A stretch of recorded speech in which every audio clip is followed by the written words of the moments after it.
Donc je remercie Jean-Luc et Catherine pour la concision de leurs interventions.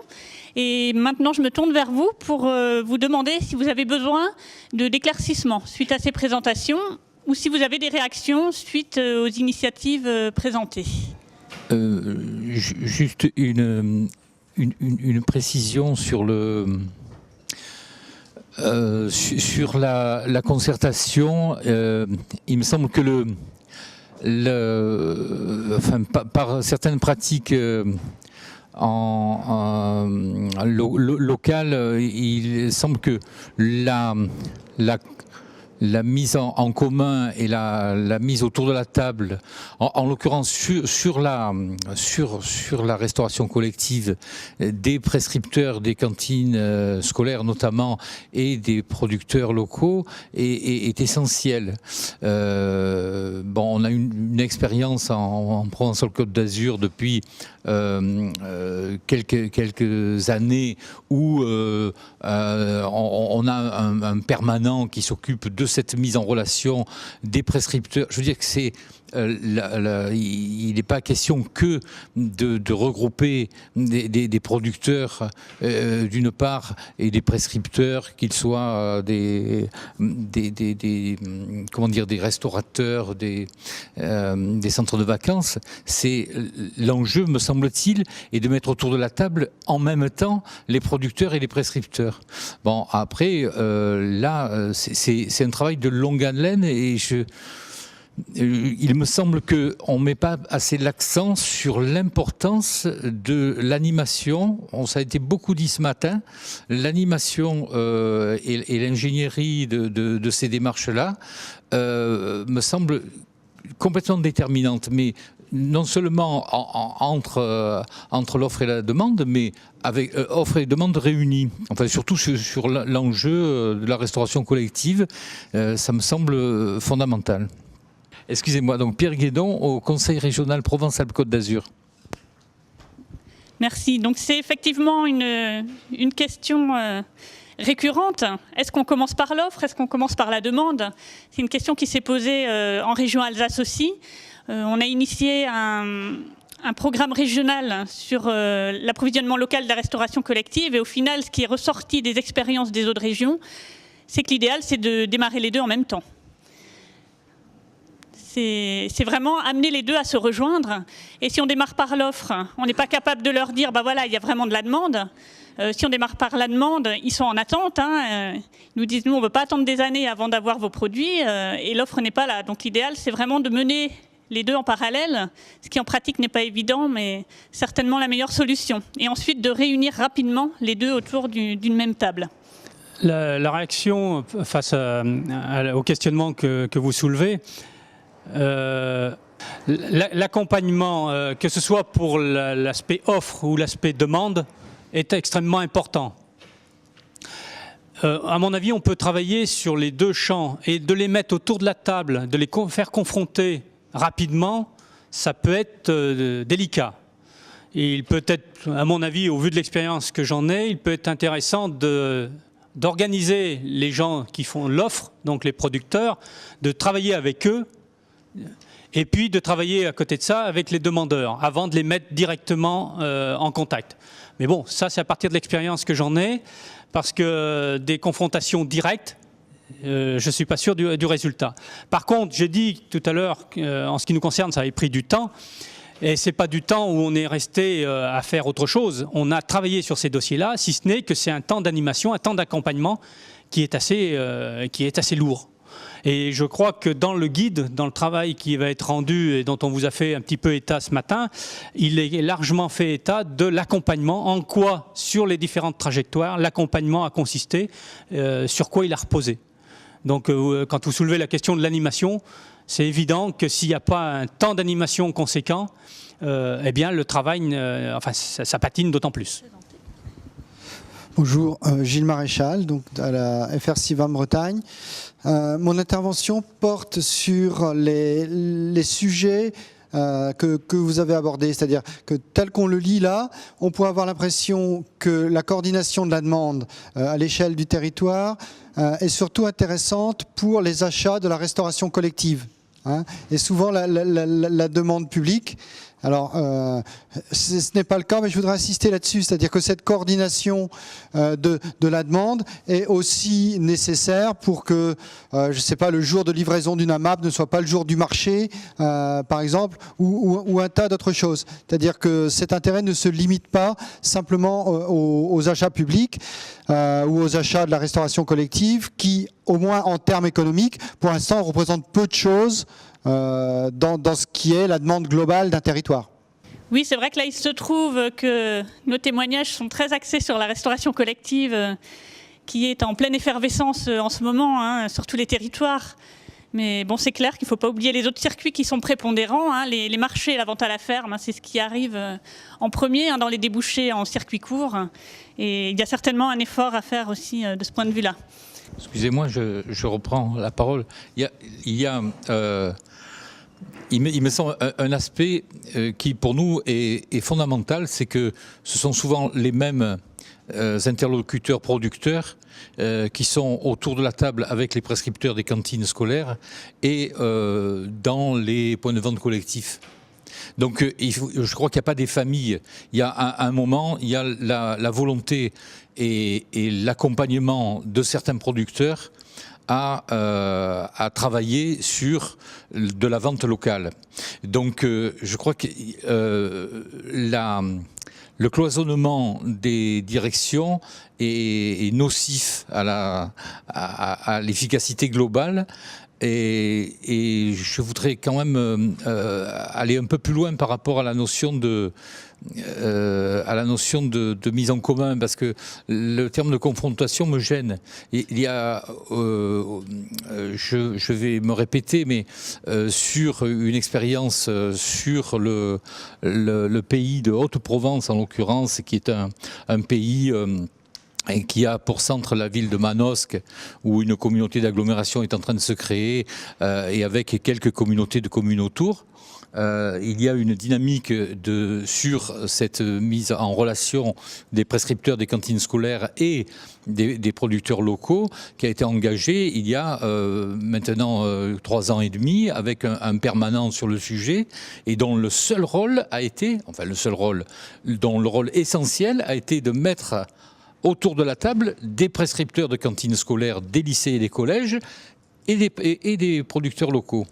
Et je pense que la clé, elle est là. Et aujourd'hui, on est à une dimension de conventionnement avec le Conseil général des Alpes d'Haute-Provence et la région Provence-Alpes-Côte d'Azur sur un fonctionnement beaucoup plus organisé et avec une organisation de la filière qui commence à avoir des retombées économiques mesurables en termes de nombre de repas servis, d'être arrivé à trouver des réponses au marché local, non pas de contourner les marchés publics, mais d'arriver à adapter la production à la demande locale de marché public en jouant sur les conditionnements, en jouant sur la programmation, sur la composition des menus, etc. Mais la clé de ça, c'est la mise en relation des producteurs et des prescripteurs. Et ça me semble essentiel, et bon, ça a un peu été dit ce matin, mais pas assez à mon sens, parce que la clé, elle est là, quoi. Elle est que on a une animation qui est suffisamment forte pour que que l'offre et la demande se retrouvent et trouvent un intérêt économique ensemble et créent un marché local. Et par rapport à votre intervention de tout à l'heure, je pense que là, on avait justement le difficile exercice de se concentrer sur la coordination de la demande dans cet atelier-là. C'est pas pour autant que je suis tout à fait d'accord avec vous, la coordination entre l'offre et la demande, elle est tout à fait importante et comme on l'évoquait avant, il y a aussi la nécessité de trouver des espaces de médiation qui, à un moment donné, peuvent permettre d'ajuster cette offre et cette demande. Ce sur quoi on s'attache à se concentrer sur cet atelier, c'est aussi de dire que pour coordonner ne serait-ce que la demande, il y a aussi des espaces de médiation qui sont nécessaires et des choses à mettre en œuvre en ce sens-là. Donc c'est un exercice qui était un petit peu difficile pour nous aussi de se concentrer là-dessus, qui est difficile parce qu'on a toujours envie de... On l'a vu en préparant l'atelier, à chaque fois on repartait sur coordination, offre et demande. Mais là, on nous a demandé de vraiment se concentrer sur la demande. C'est pour ça qu'on n'en a pas parlé. Merci. Donc Christelle Boivin, lycée agricole des Sardières à Bourg-en-Bresse. Donc c'est une question à votre intention. Quand vous parlez de ce travail qui a été mis en œuvre auprès des lycées et collèges de Provence-Alpes-Côte d'Azur, est-ce que vous pourriez nous éclairer justement sur le type de coordination et notamment quel appui vous avez pu amener au lycée en termes d'achat? Est-ce que ça passe par du groupement? Est-ce que vous avez créé des consultations particulières avec des lots un peu travaillés pour justement donner une place au local? Comment vous avez pu solutionner ça? Moi, je suis absolument pas maître d'ouvrage de cette affaire-là, et ça me donne l'occasion de dire, c'est en l'occurrence le maître d'ouvrage de cette animation depuis maintenant 4 ans, c'est le pays de Haute-Provence. Donc le pays de Haute-Provence, c'est un pays avec une ville qui s'appelle Manosque en son centre, avec, je me répète, une communauté d'agglomération en cours de constitution et des communautés de communes autour. Donc l'initiative vient de ce pays dans le cadre d'une convention État-région, d'un contrat de pays, en application d'une charte de pays concoctée au début du millénaire en application des lois d'aménagement du territoire, et donc avec des chartes de développement durable sur de la prospective à 15 ans. Voilà, c'est contrat de pays successifs avec cette entité, avec aujourd'hui un contrat sur la période, un contrat de pays sur la période 2011-2013, donc en cours, qui met en œuvre les orientations de cette charte de pays, et avec une orientation notamment de réaction et d'adaptation au changement climatique, où cette opération d'approvisionnement des cantines, de la restauration collective en produits locaux a été intégrée. Donc c'est à l'initiative et avec le soutien d'abord de la région dans le cadre du contrat de plan, du contrat de projet État-région et du contrat de pays région-pays que cette opération est mise en œuvre depuis 4 ans. Et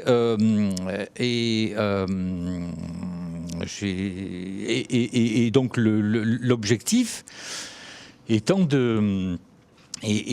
à cette échelle-là de mettre en œuvre la charte du pays. Donc c'est une des orientations et une des actions phares de ce pays de Haute-Provence. Bon, alors c'est intéressant de voir aussi que comme c'est une action qui a été dont l'essence, c'est, je me répète, la concertation entre l'offre et la demande, les producteurs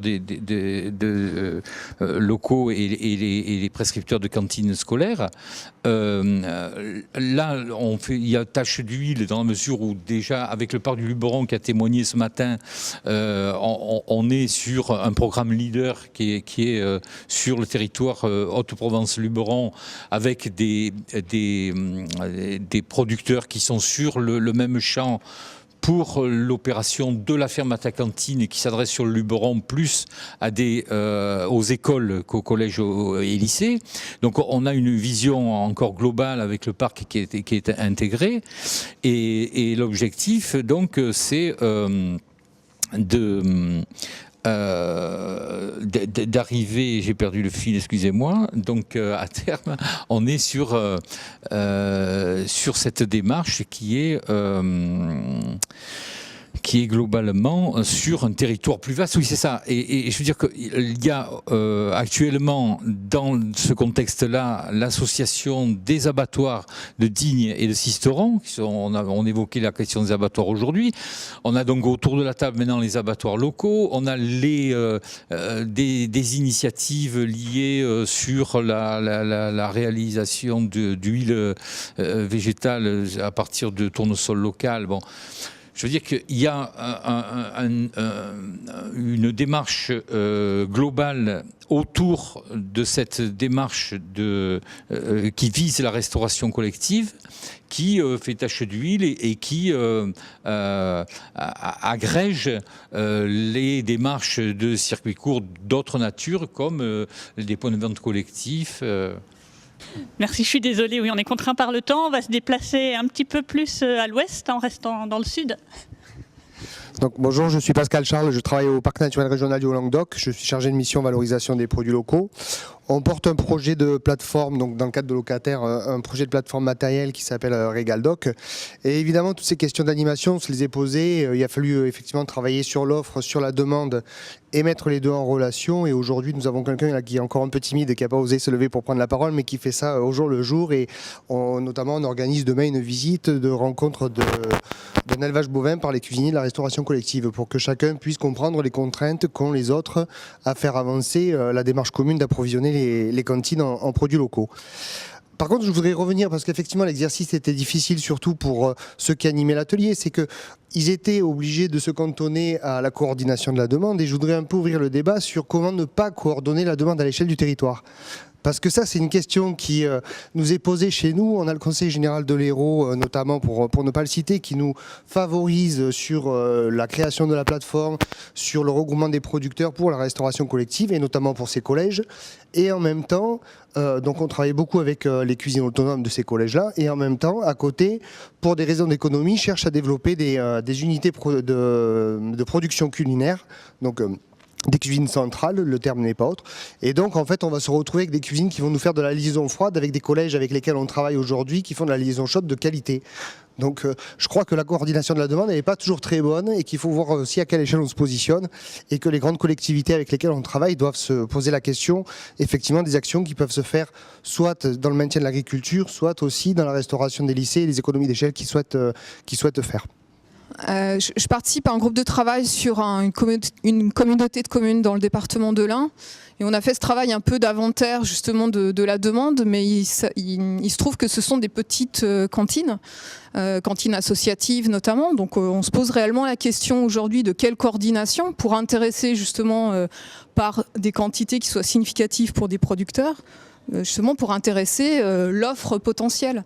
Et à un moment donné, on se pose quand même aussi la question de la cuisine centrale, qui pourrait être aussi un moyen, finalement, pour un producteur ou un groupe de producteurs, d'avoir une certaine lisibilité, une certaine quantité en tout cas, et une pérennité dans les commandes qui seraient passées. Donc c'est un vrai débat, en tout cas pour les petites unités qui souhaitent s'engager dans ce sens d'un approvisionnement local. Juste, nous, ce qu'on a essayé l'année dernière et qui n'a pas abouti, donc on va essayer de le relancer cette année, c'était essayer de mettre en place un calendrier de production donc de l'offre et de pouvoir le proposer directement aux petites unités, c'est-à-dire de leur proposer un jour une livraison avec tous les mêmes produits dans le camion pour qu'on puisse arriver effectivement à limiter les frais logistiques. Sauf que ça demande effectivement un travail énorme avec la demande puisque il faut arriver à s'entendre avec chaque cuisinier et que chaque cuisinier puisse accepter ce calendrier de production. Donc ça c'est un travail qu'on cherche à relancer cette année, mais qui est un travail vraiment de longue haleine puisque du coup chacun est obligé quand même de se plier un petit peu à l'offre actuelle de saison et avec tel ou tel type de produit pour faire leur menu, quoi. C'est une des solutions, mais qui aujourd'hui est vraiment en cours de travail. Donc Camille Bouc, moi je suis conseillère en développement territorial à la Chambre d'agriculture de Maine-et-Loire. Et juste en termes d'expérience pour des cuisines centrales, nous c'est vrai qu'on a quelques communes où ça fonctionne comme ça. On a une commune qui historiquement, il y a 15 ans je crois, s'était posé la question de maintenir sa cantine ou pas et qui avait rencontré 2-3 autres communes autour qui, elles, avaient abandonné mais cherchaient une cuisine centrale locale de qualité et où donc ce lien s'est fait. Et maintenant, grâce à cette liaison qui se fait entre les communes, on a effectivement une expérience qui fonctionne bien, un coût qui est limité pour la commune qui a porté cette cuisine centrale, donc arrive à avoir un fonctionnement qui est bien rodé maintenant. On a quelques autres cas à l'échelle de communautés de communes, généralement, où la question se pose. Donc moi je crois que ça peut aussi être une solution sans que ce soit comme pour les collèges, peut-être oui justement un peu de perte de qualité ça reste des solutions locales qui peuvent être envisageables selon moi. Après en termes de coordination de demande, sans aller jusqu'à des sites où on fabrique les repas à un même site qui centralise la fabrication, on peut sûrement quand même centraliser les besoins et au moins voir comment faire connaître ces besoins ou avoir des relations un peu regroupées et plus facilitées avec les producteurs après.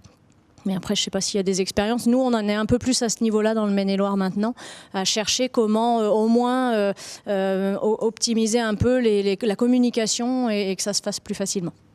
Audrey Stucker, parc du Massif des Bauges, une petite expérience sur un secteur du Massif des Bauges au Savoyard où la Chambre d'agriculture a mené un travail d'animation pour mettre en relation des maraîchers avec des cantines scolaires et on a accompagné nous plutôt le volet un travail avec un jardin social et plutôt que de développer les paniers dans ce jardin social qui risquait d'entrer en concurrence avec les maraîchers, on a orienté le travail vers une légumerie, la mise en place d'une légumerie collective donc qui récupère les produits de ces maraîchers, qui les transforme et les valorise et ensuite les distribue pour les collèges et le lycée du secteur. Donc c'est à une petite échelle, ça concerne uniquement les légumes, mais là encore ça a permis de créer de l'emploi en l'occurrence et sans rentrer et être très complémentaire du travail des agriculteurs. Bonjour, moi je suis Philippe Guilbault, donc je suis maraîcher en Morbihan, maraîcher bio en Morbihan. Là j'ai la casquette GAB 56, groupement des agriculteurs bio du 56, et je suis aussi coprésident de Manger Bio 56, qui est une asso de producteurs en fait. Et alors c'est vrai que ça concerne le bio, donc c'est une petite partie de ce dont on parle aujourd'hui, sachant que effectivement les associations Manger Bio 56, il y a des Manger Bio 44, des Manger Bio dans presque tous les départements. C'est fédéré au niveau d'une association qui s'appelle Manger Bio ici et maintenant, qui est nationale. Donc j'ai envie de dire que si vous avez des collectivités, des petites cantines, des petites cuisines qui ont besoin d'alimentation, vous pouvez contacter ces associations qui font ce qu'elles peuvent parce que c'est de l'associatif. Donc nous sur le Morbihan, on est 33 producteurs, il y a 20 maraîchers, il y a 5 laitiers, 4 boulangers, etc. Et le principe c'est de fournir, mais on en parlera peut-être plus tard dans la Restoco, c'est de fournir un guichet unique. C'est-à-dire qu'une cantine appelle, un restaurant administratif, interadministratif appelle cette structure, on a une salariée qui est à 80%, elle appelle et charge à la salariée de trouver parmi ses adhérents le maraîcher, le paysan boulanger, celui qui est le plus près pour fournir. Si le plus près ne peut pas fournir, c'est celui d'après, etc. Donc on a toujours le plus local possible, puisque c'est le mode de fonctionnement, c'est le producteur le plus près du lieu de consommation ou de transformation, de préparation quand il y a des cuisines centrales qui va livrer. Donc vous pouvez contacter les Manger Bio de vos départements et aussi les GAB, le groupement d'agriculteurs bio de vos départements. Alors ça concerne que l'agriculture bio. Je ne sais pas si les autres agricultures sont organisées comme ça, mais c'est vrai que le bio fournit beaucoup du circuit court. C'est des plus petites structures, plus petites fermes et donc plus enclin à aller faire du lien social et vendre en circuit court. Donc n'oubliez pas ce côté-là. Et aujourd'hui, on arrive à progresser d'année en année. Manger Bio 56, ça existe depuis 9 ans. On fêtera nos 10 ans l'année prochaine. On progresse régulièrement et des croissances à plus de 20% par an. On arrive à trouver des problèmes de prix, enfin des solutions sur le prix, parce qu'à chaque fois on nous dit « Ah, mais le bio, voilà ». Donc on arrive à trouver des solutions sur la partie tarifaire. Encore une fois, quand on a bien coordonné la demande au niveau d'un territoire, que ce soit, idéalement, je dirais que c'est quand même au moins un canton, un pays. C'est vrai que sur une commune, c'est difficile de dire à un producteur « Tiens, tu vas aller faire 50 km pour livrer 20 kg de pommes de terre ». C'est pas rentable ni économiquement ni écologiquement. En revanche, au niveau d'un pays, on arrive à travailler ensemble et après de coordonner via une association. Et on y arrive. C'est pas facile tous les jours, mais on y arrive. Voilà. Merci pour ce témoignage positif, parce qu'on a vu qu'il y a beaucoup d'actions qui sont initiées, mais c'est pas évident de les faire aboutir. Donc on voit que ça marche, il faut du temps, je pense aussi. Vous disiez, ça fait 9 ans que vous y êtes. Les bio, on le sait, sont des précurseurs, et au niveau de l'agriculture locale conventionnelle, on en est, je crois, au démarrage. Compiler ce qui a pu être dit, moi je ferais, je dirais, un premier constat qui est finalement que visiblement dans ce que vous avez pu nous dire, vous avez cette même difficulté de séparer quelque part l'offre et la demande et de ne vous intéresser qu'à la coordination de la demande. Très clairement, dans toutes les expériences qui ont pu être menées, forcément, les choses sont très liées et du coup, ça va être assez délicat, notamment pour moi qui vais essayer de valoriser ce qui a pu être dit durant cet échange dans le guide, de bien faire la part des choses et de ne parler que de la demande. Alors moi, ce que j'ai noté principalement des expériences menées, voilà, j'ai essayé de ressortir, on va dire, des mots-clés qui reviendront aussi dans la synthèse qui sera faite dans le guide, en tout cas sur cet atelier 2. C'est toute la notion d'animation. Alors, quelle qu'elle soit, quelle que soit sa forme, qui revient, je dirais, de façon assez récurrente. Après, il y a, dans cette même logique, il y a toute une notion de mise en relation entre l'offre et la demande. Donc là, après, on peut dire qu'on déborde du sujet ou qu'on n'est plus forcément dans le sujet de la coordination de la demande. Et très clairement, ce que j'ai pu noter sur ce qui a pu être dit, c'est vraiment cette logique des éléments qui permettent finalement de regrouper la demande. Donc voilà, on parlait de faire, regrouper toutes les demandes qui sont faites, de centraliser les besoins, de travailler avec un guichet unique. Voilà, c'est des termes que vous avez utilisés et qui sont, je dirais, qui représentent en tout cas des idées importantes visiblement qui ressortent de cet atelier-là et que j'essaierai de mettre en avant dans la synthèse. Donc Christelle Boivin, donc on en est tous conscients. Maintenant, c'est quels outils, quels moyens, quelle organisation. Comment une commune, une association de cantine peut travailler avec une maison de retraite, sous quelle forme juridique, sous quelle organisation? Est-ce que c'est un groupement d'achat? Est-ce que c'est un GIE? Moi, je cherche justement des retours d'expérience sur des choses sur les possibles, en tout cas, autour de ça. Voilà. Je venais avec ces attentes et je repars avec peu de réponses. Merci. Oui, donc Pascal Charles du Parc du Languedoc. Après, le groupement d'achat est une des solutions. La difficulté, c'est qu'il soit bien dimensionné par rapport à la taille des approvisionneurs locaux, parce que les groupements d'achat passent vite sur des gros volumes et après passent par des appels d'offres sur lesquels les producteurs locaux peuvent plus se positionner. Après, une des solutions aussi, qui est celle qui permet de coordonner l'offre et la demande, ça reste aussi la plateforme, qui malheureusement effectivement pose pas mal de problèmes sur la rentabilité et sur l'organisation, mais c'est aussi une façon d'avoir un guichet unique pour la demande et d'avoir un guichet unique pour l'offre. Juste sur la demande en général, je crois que le fait de regrouper, d'avoir une concertation entre les lycées, entre les collèges et avec respectivement les conseils régionaux et généraux, ça permet aussi de mutualiser un certain nombre d'attentes par rapport aux prescripteurs. Alors je parlerai plus de la liaison prescripteur-producteur, mais je dis que sur la réflexion prescripteur, il y a des travaux qui sont largement possibles pour mutualiser des objectifs de menus, de produits, en visant des produits où on sait qu'il y aura une réponse au niveau local. Bonjour, Eugénie Ardouin de la Chambre d'agriculture de la Seine-Maritime. Donc nous, en Seine-Maritime, on a une association de producteurs qui est faite pour centraliser l'offre et la demande.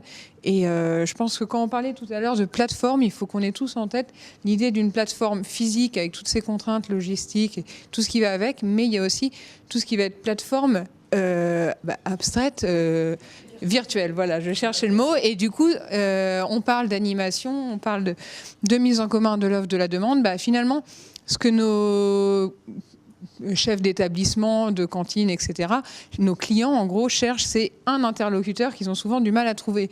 Et du coup, nous, nos missions à tous, quels que soient nos organismes, c'est de regrouper l'offre et de pouvoir être un interlocuteur pour tous ces gens qui cherchent, en gros, nos produits. Et après, je rajouterais juste un petit point sur la question des prix, parce que c'est quand même le nerf de la guerre. Ils veulent tous des produits à pas très cher. Donc, je pense que nous, ce sur quoi on peut communiquer, c'est l'importance de venir en complément des industriels, parce que si on prend l'exemple des produits laitiers, qui sont quand même des produits chers dans nos circuits courts, il faut qu'on arrive à passer le message que faire du produit en circuit court, si on veut que ça marche à long terme, il faut qu'on fasse attention au prix, et du coup qu'il passe 5 yaourts industriels, puis un yaourt en circuit court, pour que ça puisse être durable. Bon, je peux reprendre ce qui a été dit. Je pense que je rebondirai peut-être sur La première remarque qui est ressortie finalement juste après la petite synthèse que j'ai pu faire. Alors l'objectif de cette synthèse, c'est aussi finalement de repartir encore avec des questions. Alors je sais bien que ça peut être complètement frustrant et je m'en excuse, mais c'est aussi en tout cas ce qu'on attendait un petit peu de cet atelier-là. On l'a vu, c'est aussi avec les expériences que on va finalement s'enrichir de l'expérience des autres pour faire les nôtres, et on se rend bien compte que c'est encore très compliqué, très délicat de cadrer, de définir précisément comment il faut mener sa barque, je dirais, chacun sur son territoire. Du coup, je compléterai peut-être en disant, au vu de ce qui a pu être cité, je rebondirai sur ce que disait Catherine tout à l'heure, il y a vraiment aussi, on parle de mutualiser la demande, et on se rend bien compte qu'après, chacun à son niveau, en fonction des projets, des politiques peut-être territoriales aussi, finalement, il y a cette possibilité de travailler à des degrés différents. Et c'est au vu des différentes expériences qui sont présentées, moi ce que j'ai pu ressentir en tout cas, c'est les différents degrés quelque part d'intervention et les différents degrés de je dirais de regroupement finalement de cette demande. C'est-à-dire qu'en fonction, on peut commencer petit effectivement en allant solliciter les uns et les autres des contacts finalement qu'on peut avoir, et puis partir derrière effectivement sur des projets qui vont être peut-être plus lourds, qui peuvent être des plateformes, qu'elles soient virtuelles ou pas d'ailleurs. Voilà. Donc ça sera la logique de regrouper, et puis peut-être cette notion d'interlocuteur qui revient aussi à ce rôle d'animation à nouveau, et puis voilà, la logique de degrés finalement qui peuvent être assez différents en fonction de l'avancée peut-être de chacun des territoires.